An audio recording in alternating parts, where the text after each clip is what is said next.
Borivali railway स्थानकाबाहेर candle March, बांगलादेशातील हिंदू अत्याचाराविरोधात हा मार्च आयोजित करण्यात आलाय। भाजपा आणि हिंदू संघटनांकडून निषेध करण्यात आला। हम सब एक है, जय श्री राम अशी घोषणाबाजी देखील यावेळेला करण्यात आली। बांगलादेश मध्ये जे अत्याचार हिंदूंवर होत आहे ना, त्याच्या बांगलादेशचं सरकार पण ते काय सांभाळत नाही। त्यांच्या पण साथ आहे लोकांच्या, मुस्लिम लोकांच्या, की हिंदूंवर अत्याचार करतात, त्यांची बेटी बहन सगळे ते असुरक्षित आहे। मी असं सांगतो की बांगलादेशच्या तुकडा करायचा गरज आहे आजच्या दिवस मध्ये, जसा पाकिस्तानचा झाला असा बांगलादेशचा झाला पाहिजे। आम्ही प्रधानमंत्रींना अपील करणार आहे की बांगलादेशने घडून आपला सैनिकला पाठवा आणि आपला हिंदुओंना सुरक्षित करा।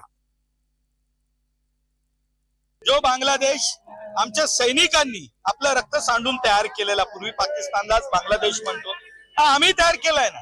आणि आज तिथे जेव्हा आमच्या समाजावरती, हिंदू समाजावर अत्याचार होत असेल, त्याच्या विरोधात आज समाज तर पेटून उठलेला आहे। आपण बघू शकतो किती मोठ्या प्रमाणावर आज आम्हाला या ठिकाणी पाठिंबा मिळतोय। सिग्नेचर कॅम्पेन सुरू आहे, ठिकठिकाणी मोर्चे निघतायत, पूर्ण मुंबईभर आज हे आंदोलन सुरू आहे।